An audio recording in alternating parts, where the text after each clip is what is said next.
Moving now to the next panel session on an extremely exciting topic, something again totally unique, which we haven't heard anywhere throughout the day, yesterday as well and either today. And as it keeps on going, every single session gets even more exciting and more unique. The panel topic, the big step, migrating to digital claims management. And before I call on stage the honorable and respected panel members, I would like to quickly highlight a few points of discussion. Technology transforming the claim management, achieve the true claims innovation with the help of technology in India, how is telematics revolutionizing the claims in India, and many more. So now, ladies and gentlemen, please help me welcome the panel members with a big round of applause from all of you. Joining first on the stage, Mr. Dipu KV, Senior President and Head of Operations and Customer Service from Bajaj Allianz General Insurance Company. A big round of applause to Dipuji. Dipuji, welcome to the panel. Always a pleasure having you. Joining next in the panel, ladies and gentlemen, Dr. Pankaj Srivastava, Head Fraud, Waste and Abuse from Aditya Birla Health Insurance. A big round of applause to Dr. Pankaj. Doctor, welcome to the panel. Joining next, we have Dr. Sanjay Tiwari, Senior Vice President, Internal Control and Loss Minimization from ICICI Lombard General Insurance Company. A big round of applause to Dr. Sanjay.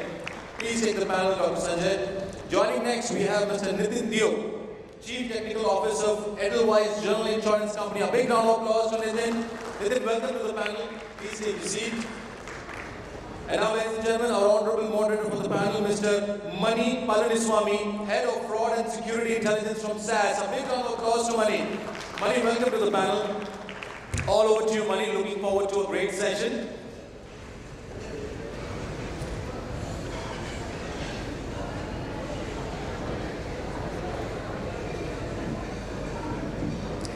Hello.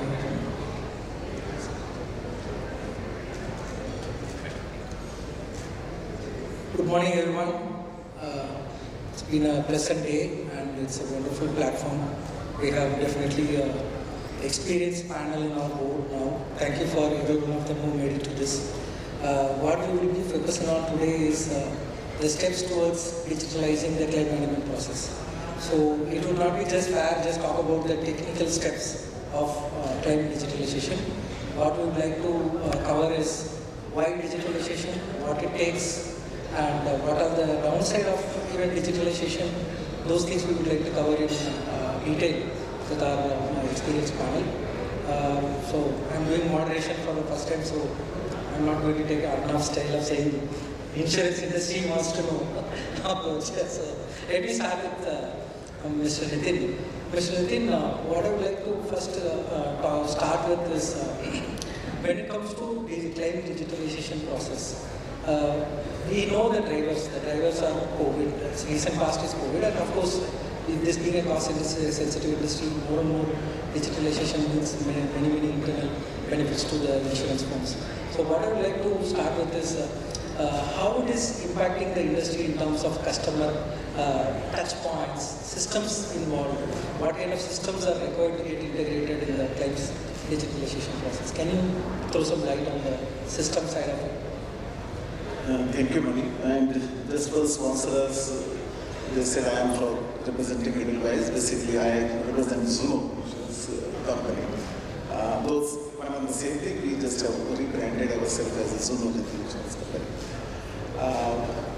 Company. My thoughts on this has been what you call as the way I see it is that COVID has been an external factor that came into picture. But if you look out just outside the India, you talk about Birla, you talk about Lemonade, you talk about Edelweiss, all these companies have been always been looking at the digitization of the whole of the process.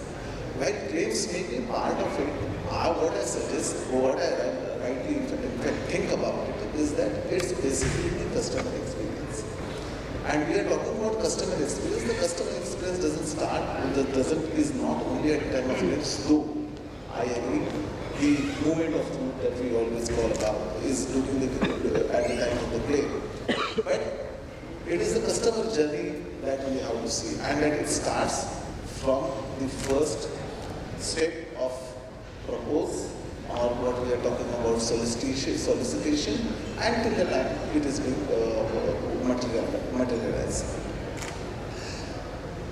So this particular journey that started has been accelerated by the COVID. But if you see, any customer or rather digitization has in focus is the customer excellence at its point. Now what has happened earlier, what we were talking about, I will just take you to a little bit of early stage, when the claim ecosystem was not much talked about. And when we are talking about claim digitization, claim ecosystem has come too much to the fore. In the sense earlier, if I take an example of maybe motor claims, it was all about, when we talk about the ecosystem or when we talk about the support that the customer has to get, it was all about roadside assistance. But now again, everything has changed from that. When we are talking about ecosystem, I am talking about maybe the workshop network also. I am talking about the virtual claim assistance as well. I am talking about what you call as the digital touch point that I have. See, the customer feels more in control of the claims whenever he doesn't have to talk to me. While I do not want to take out the empathy part of it from the whole of the process when I talk about that we need to move out completely of the personal interaction. But any particular claim, if you find, it has maybe 5 to 7 interactions for the insurer. And earlier legacy claims or legacy processes claims, they were more internalized, internal looking rather than outer looking from the customer point of view. So what is to happen particularly, I used to have 5 different silos which used to work.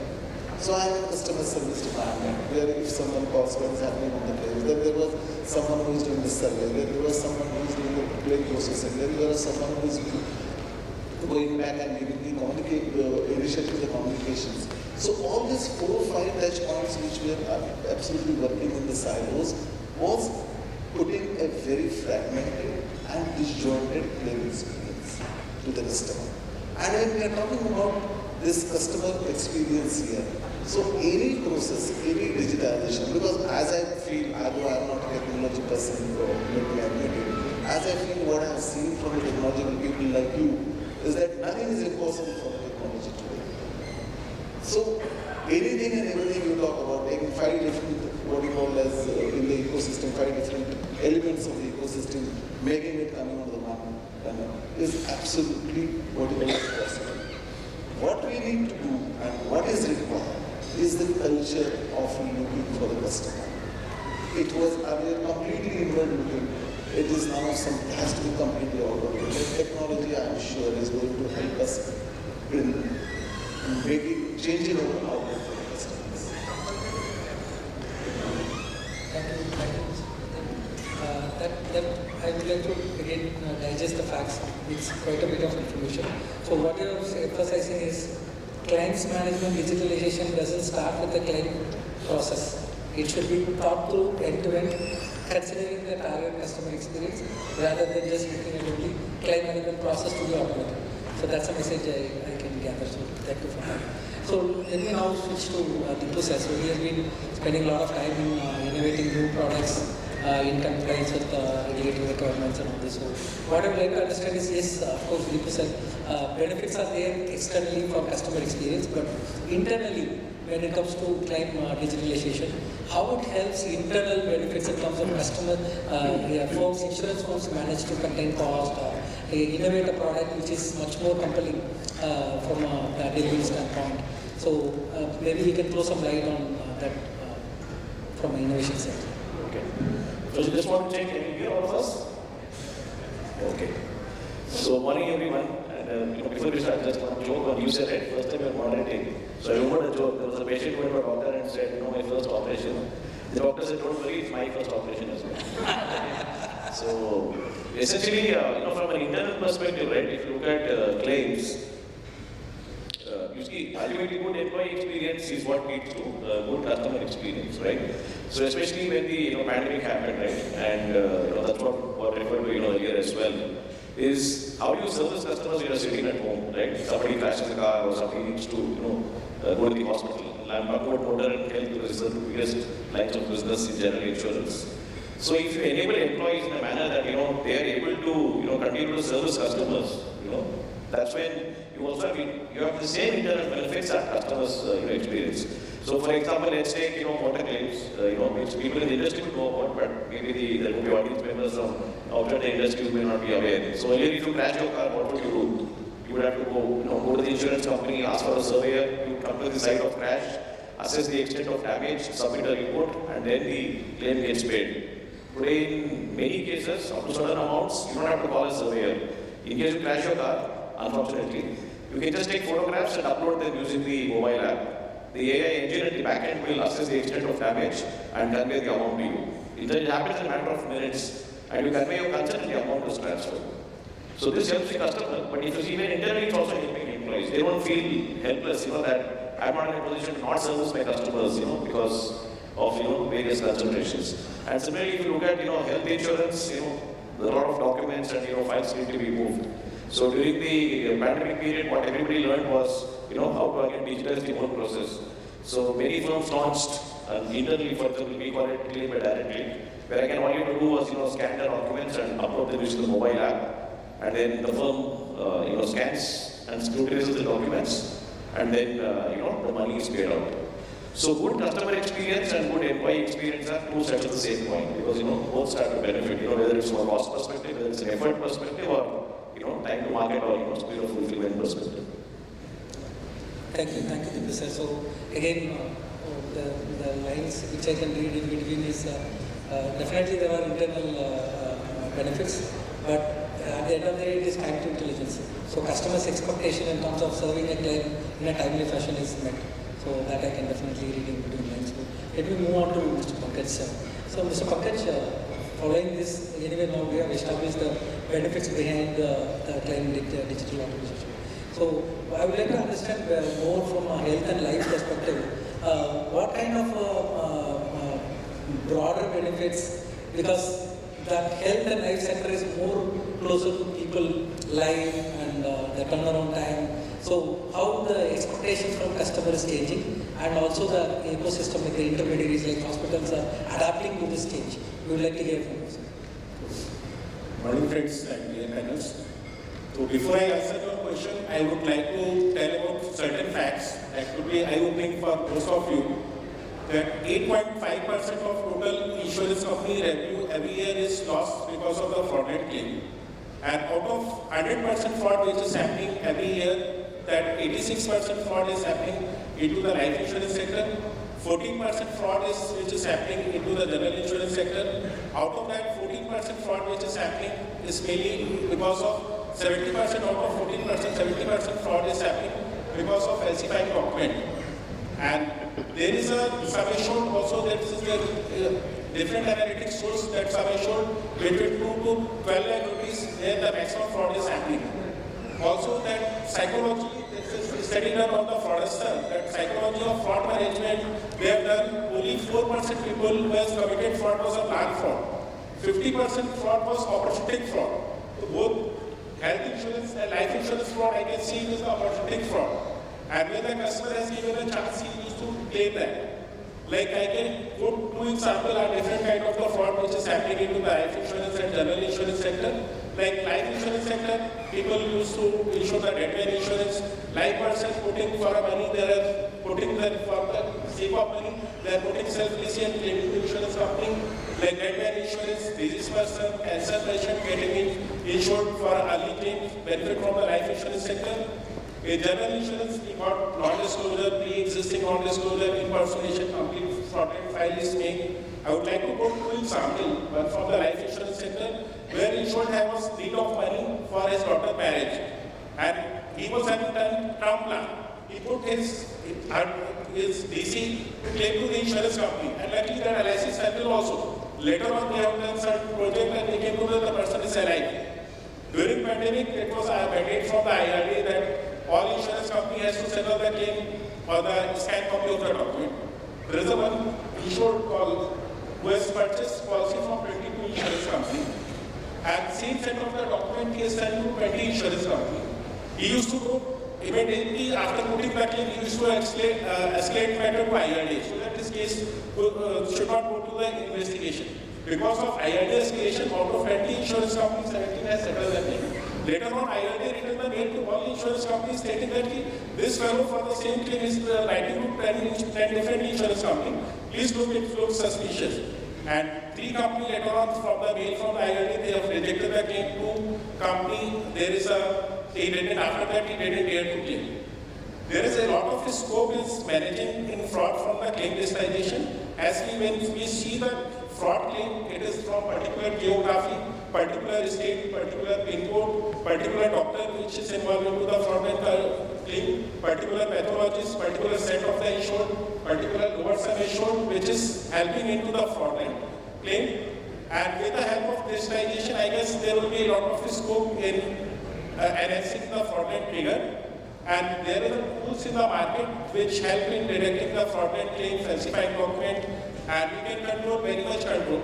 In fact, like Dipu sir was telling about AI intelligent tools and all this thing. So like in many cases we used to do, there is a natural death which is get converted to accidental death to get the benefit of the insurance. So according to that, we can do the AI tool, and we used to do forensic analysis, and we can come to know whether it is the accidental death, actual death, or it was an implant car, implant person, natural death, after that implant into the vehicle and then do the dashing and then put a frame into the insurance company. I guess there is a lot of scope, and from the company perspective, there is a customer nowadays can get his status on the WhatsApp, they can register on the WhatsApp, and real-time basis query reply, that all things, it is a win-win situation for both insurance company and for the customer also. Okay. Thank you. Thank you, Mr. Pankaj. So again, one message which I can take away from this is digitalization is definitely a good journey, but it also carries some risk along with the journey, which will be exploited by the fraudsters as well. Much more advanced technical skills will come accompany them, and they will also be able to use the same platform to commit fraud. So that being the focus, let me now switch to Mr. Sanjay. Mr. Sanjay, what I would like to understand from you is, yes, we understood digitalization, the benefits and the downside of fraudsters entering the system through the digital channels. I would like to better understand from you in terms of how this analytical capabilities, because generally analytics is looked at more like a model building capability and only a model scoring at one point in time. But things are evolving. With this digitalization end-to-end, like Mr. Nitin mentioned, if it is end-to-end digitalization, how best technology can be leveraged from analytics and AI point of view, so that you can leverage the benefits of digitalization, at the same time control the downside, downturns of the digitalization. Good morning, colleagues. So, Mr. Mani, that's a very good question as to how digitalization is going to help us on the fraud management side. So, let me take that group to FY22, where in sudden spurt of COVID claims and the scale, unprecedented scale of claim, as well as the complexity of claim, which led to so much of bleeding and loss ratio and combined ratio of the entire industry going haywire. So if you look at fraud fighting, while COVID gave a lot of genuine claims, but we all know that by experience that there are a lot of mixture also. People started abusing the situation, hospitals who understood how to play the trick, they started playing with the industry, and that's where fraud and abuse also entered into the system. Now if you look at fraud management, the challenge in fraud management is that it requires very specific skill set. It requires a lot of experience and expertise of a skilled resource to detect a fraud. Without that human intelligence or experience, expertise, you are not in a position to really detect fraud. That means essentially fraud fighting is a linear equation. Okay? So this kind of scale environment or the way the industry is growing, with this scaling, that means so fraud fighting unit also has to scale at a linear pace. Now this is where digitalization and AI comes into the picture. So with the increase in digitalization, which is bringing in more and more structured data from the unstructured entity, like earlier the hospital records and everything was just in paper. Okay? Only limited fields are available in Excel. But now with the utilization of technology like OCR, okay, RPS, and so many other AI/ML models, we are able to decode those data, put into a structured format. Okay? With this increasing availability of information, and also I can say with the advancement in technology in terms of the model building capabilities or expertise that has come in, we we are in a better position today compared to 10 years. So if I have to share my own experience, we endeavored into building a model somewhere around 10-12. 2010-12, our first model in motor road damage and health claim we tried to build. Though we were successful in building the model, but I can say with those limited data sets that we had and the limited expertise that we had, the result of the model was substandard to my manual exercise. And hence we decided to abort the model. In the last 5 years journey, I can say that with this increasing availability of information, availability of data due to digitalization, as well as the expertise of the team, we have been successful in launching multiple models and models which are dedicated to specific claim processes. So to name, our entire retail cashless has got a dedicated model. Retail cashless, retail reimbursement has got a dedicated model. The group reimbursement claim has got its own model. The entire own damage claim has got its own model. The entire motor theft has got its own model. We have even an AI model which can predict based on the photographs what is the extent of the damage and whether what the garage is billing me, the amount is right, the quantity is right. So those kind of availability is there, and this is available because the technology has advanced, the expertise is available in the market today, as well as we have got richness in the data, and we are utilizing various, you can say latest technologies to convert the unstructured data into structured data. So this is today's, but at the same time, if we go into fraud management, prevention, detection, and then establishing fraud, these are 3 different legs. I can say today's model still have challenges in the sense we are able to only, I can say, detect fraud. We don't have models which can establish fraud. Because fraud establishment still is largely dependent on your efforts which you take on the field. So I think the time to come probably with more and more advancements in technology as well as more and more data becoming available, probably someday we may have some models which will really help to establish fraud also. But as on date, the challenge is that we cannot establish fraud, but we can only detect fraud. And definitely there's a good efficiency in the detection of fraud. So today the models that we utilize, they are helping us to have more than 50% in the referral quality and the quantity of what we were doing manually earlier, as well as the results in terms of efficiency or output of those cases when put to field is also a good 30 to 50% delta than compared to what we do manually. So in the net, the models are really helpful to give us a better quality referral, better quantity of referral, and a better output on the field. Or in a way I can say this is bringing laser precision into investigation. Rather than bombarding on the overall customers, we are able to select a cohort or a segment of customers which are showing a higher risk tendency. And hence this is in a way enabling customer service. The other set of customers or the other segment of customer is being let go, or they are put on a green channel, their claims are being fast tracked. With the help of technology, we are able to today give cashless approvals in seconds, which was earlier a job of ours from a TPA perspective. So this is how it is helping us, and we are also working on certain more futuristic technology wherein just utilizing the emotion or the facial behavior of a customer, we are able to sort of predict the intent of the customer. So that is something which is still futuristic. It's still in a very experimental way. But these are some of the certain implementation that we have at ICICI. Okay, thank you, Mr. Sanjay. That gives a lot of insights and very well said.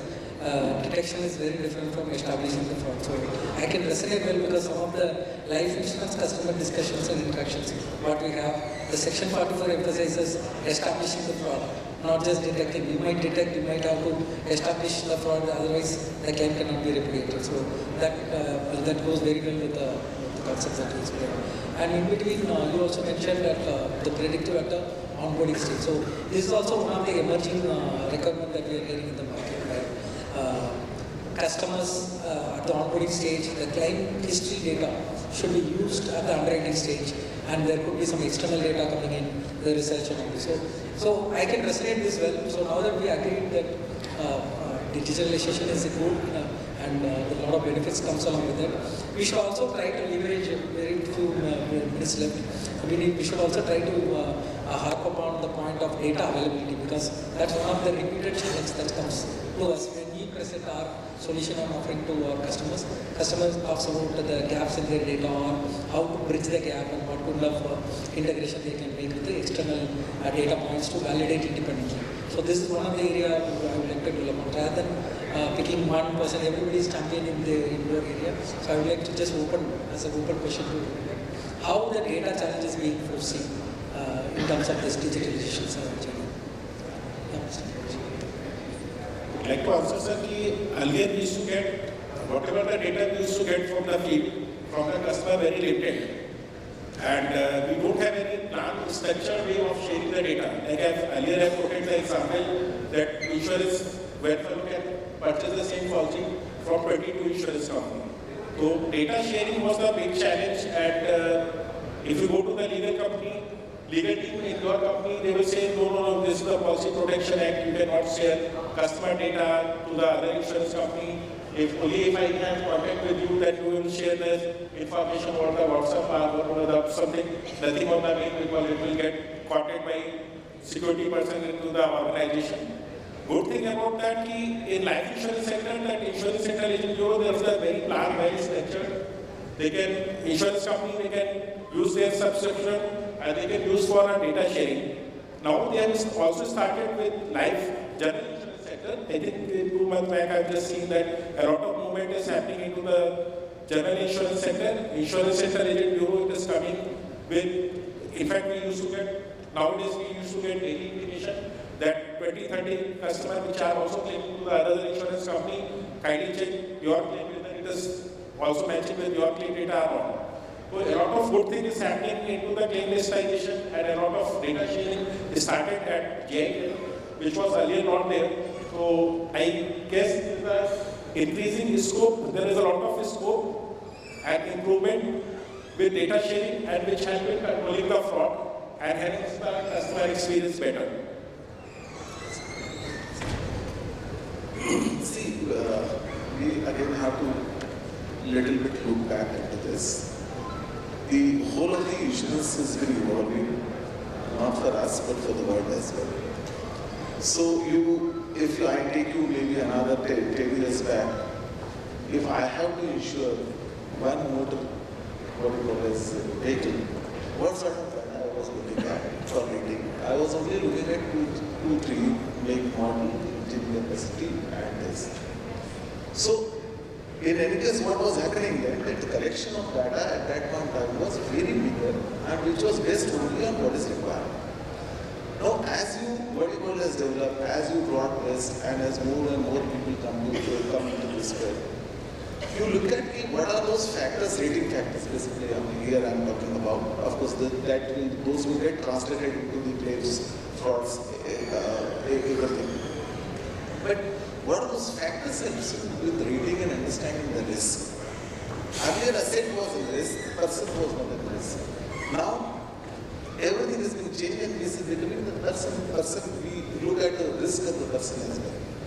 I would just like to add here a few issues, since I have taken a motor insurance as the case.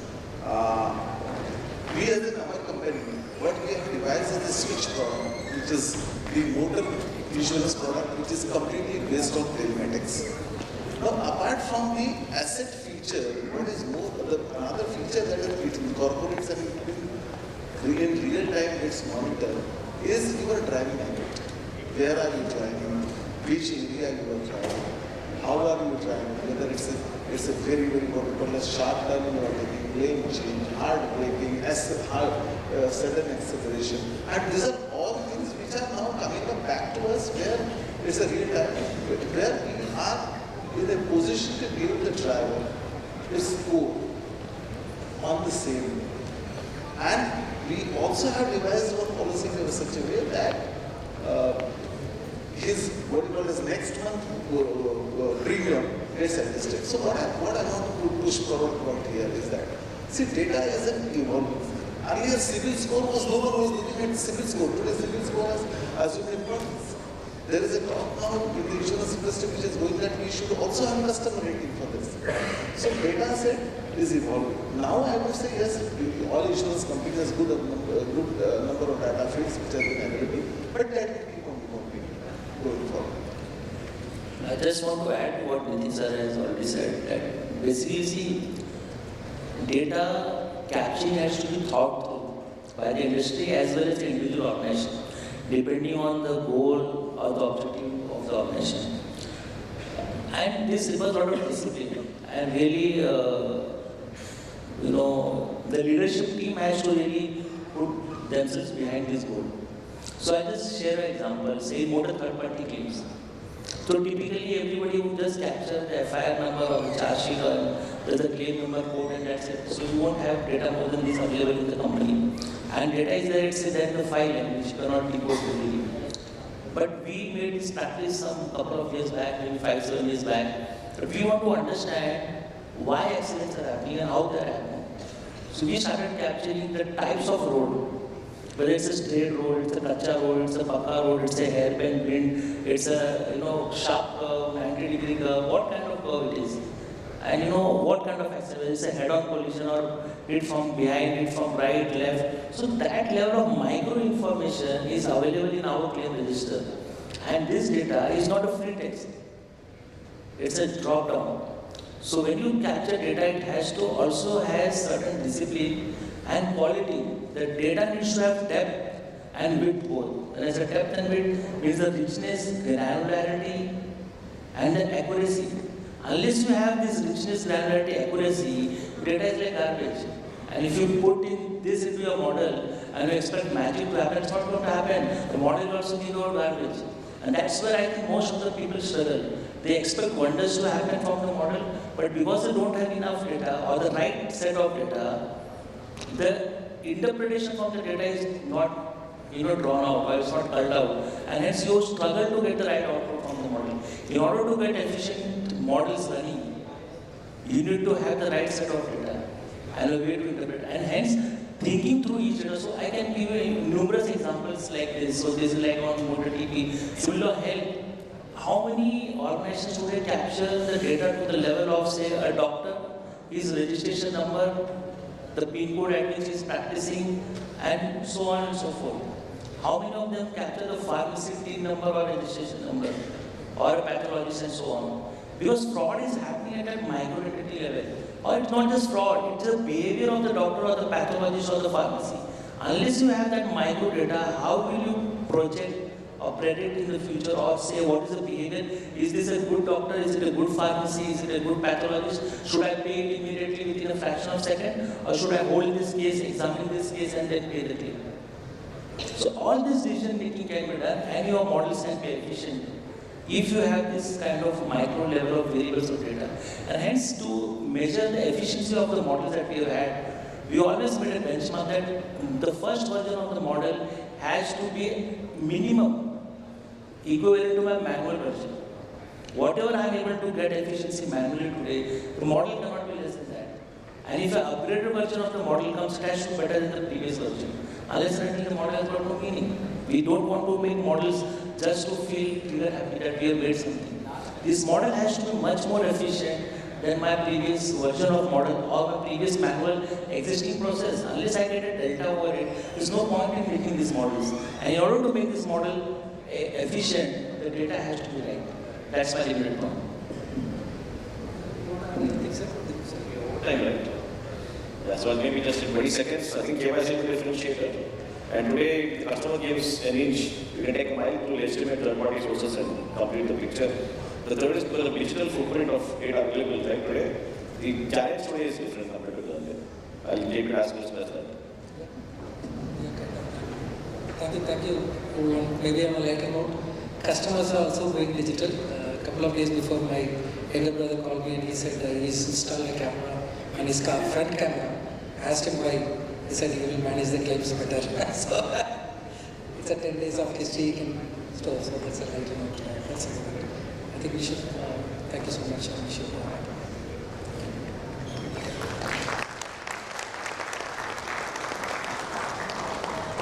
Thank you so much, honorable panel members, and thank you so much, Mani, for wonderfully moderating this panel session. Now, ladies and gentlemen, in the interest of the time, as I've been saying for all the panels, we can take one quick question from the floor. Please raise your hand and please direct the question to the individual panel member. Generic question, I think Mani would be the right person to decide which panel member is the ideal to answer that question. Kindly to introduce your company as well as your name. And also to tell you that after this session, the esteemed panel members are available. So further questions, you are more than welcome to take it with them. So any questions from the floor?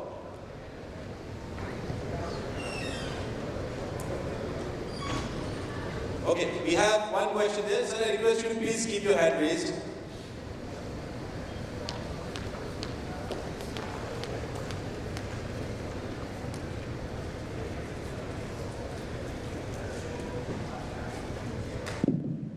Hello, respected panel members. Myself, Prashant Roy. I am data analytics AI expert from SAS. So I'm very happy to hear that data science, modeling, machine learning has reached also a claim management cycle in all the insurance companies.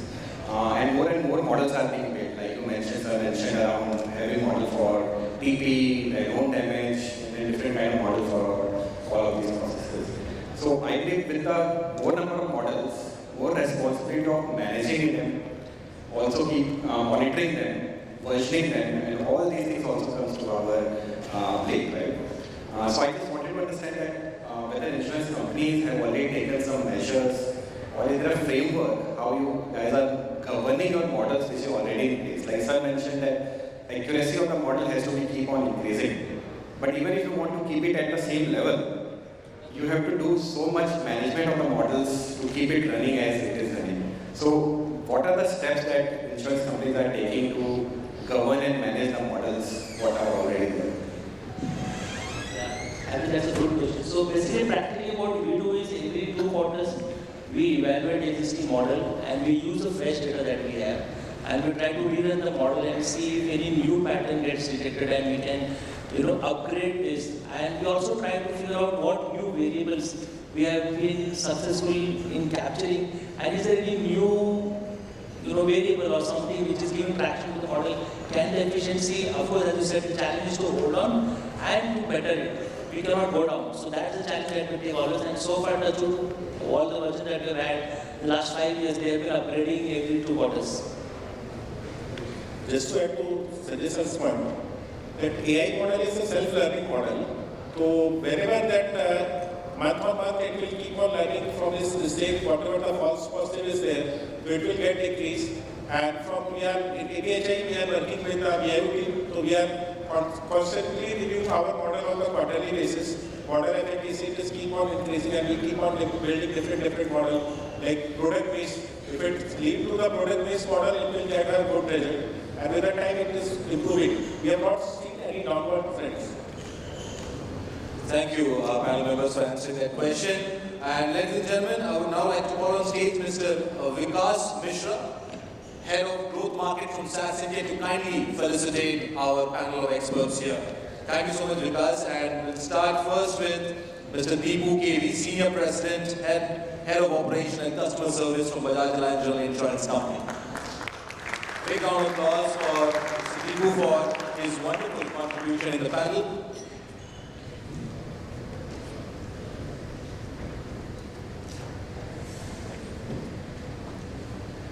Moving ahead to Dr. Pankaj Srivastava, Head Fraud, Waste and Abuse from Aditya Birla Health Insurance. A big round of applause for Dr. Pankaj for his wonderful contribution in the panel session. Moving next to Dr. Sanjay Tiwari, Senior Vice President, Internal Control and Loss Minimization from ICICI Lombard General Insurance Company. Big round of applause for Sanjay for his wonderful contribution in the panel session.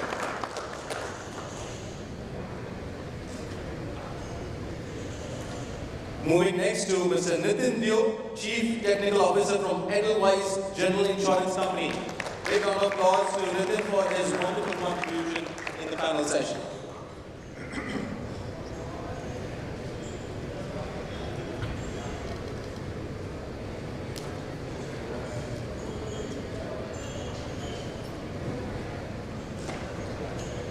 And our Honorable Moderator, Mr. Palaniswamy, Head of Fraud and Security Intelligence from SAS. A big round of applause to Mani for wonderfully moderating that panel session. request all the panel members to kindly step forward for a group photograph, and because you could also join them.